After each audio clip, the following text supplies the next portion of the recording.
Perhimpunan Sambutan Hari Malaysia Peringkat Sarawak akan berlangsung di Dataran Lapangan Terbang Lama Bintulu malam ini. Abang Iskandar Shah Abang Rosli di Bintulu ada laporannya. Teruskan Iskandar. Baik, terima kasih Buma. Tinggal beberapa jam sahaja lagi sambutan Hari Malaysia Peringkat Negeri Sarawak 2025 akan berlangsung dengan penuh semangat patriotik melibatkan pelbagai agensi termasuk Jabatan Penerangan Malaysia Sarawak. Bagi mengulas lanjut bersama-sama saya ketika ini Puan Ros Alizawati binti Nur Aziz, Ketua Penolong Pengarah Bahagian Perkhidmatan Komunikasi dan Pembangunan Masyarakat Japin Sarawak yang terlibat secara langsung dalam penganjuran program pada malam ini. Assalamualaikum dan selamat petang. Waalaikumsalam warahmatullahi wabarakatuh. Selamat petang.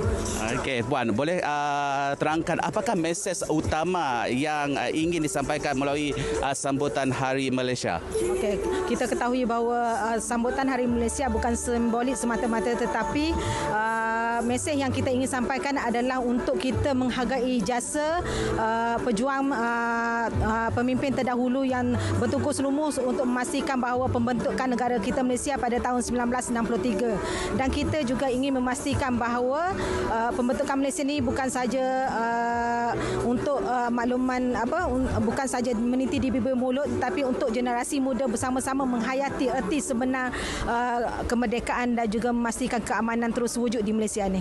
Okey, bagaimana pula peranan golongan muda dalam menghayati Hari Malaysia? Okey, kita mengetahui bahawa generasi muda ini merupakan pelapis warisan negara.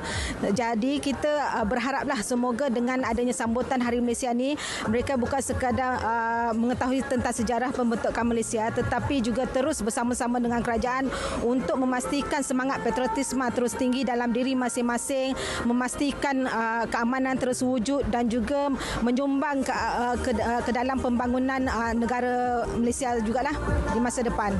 Okey, apakah harapan Puan sempena Hari Malaysia tahun ini? Okey, harapan saya semoga rakyat Malaysia akan terus bersatu padu meneruskan perpaduan yang telah kita ada, walaupun kita pelbagai bangsa, pelbagai latar belakang, kita tetap terus utuh dalam memastikan bahawa negara kita terus aman, damai, dan juga sebagai sambutan Hari Malaysia pada hari ini, kita semoga yang menjadi pendorong kepada kita jugalah untuk sama-sama memastikan bahawa Malaysia terus maju, kekal makmur dan juga terus aman di bawah berkonsepkan aspirasi Malaysia Madani.